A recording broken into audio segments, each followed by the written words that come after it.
moi, je dénonce déjà la méthode par laquelle les questions sont posées. On a l'impression qu'il s'agit d'un accusé, or il s'agit d'une partie civile, mais qui a répondu de façon cohérente à toutes les questions qui ont été posées.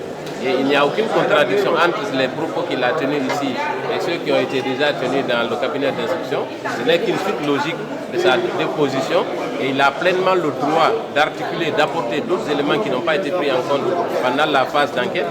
Donc ce n'est qu'une suite logique que l'audition se poursuit de cette façon.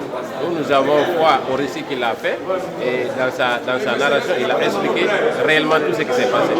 Aujourd'hui, je pense qu'il a asséné le coup de grâce à Marcel Djilaboué, qui a toujours refusé sa responsabilité, sa présence au stade.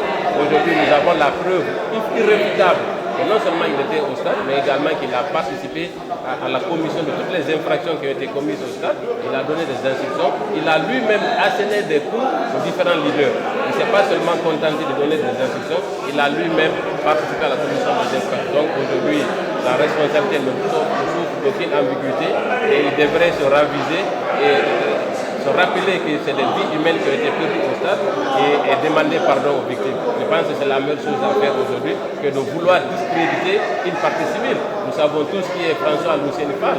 Avant lui, Baour était là. Tout le monde a confirmé effectivement qu'il était au stade et que cette thèse de complot n'est qu'une fuite en avant qui ne peut pas tenir puisque Moussa Dadis Camara a été l'un des artisans pour la conquête du pouvoir de M. Alpha Condé, qu'il a entretenu d'ailleurs pendant tout son règne. Nous avons les preuves, donc cette histoire de complot également ne tient pas.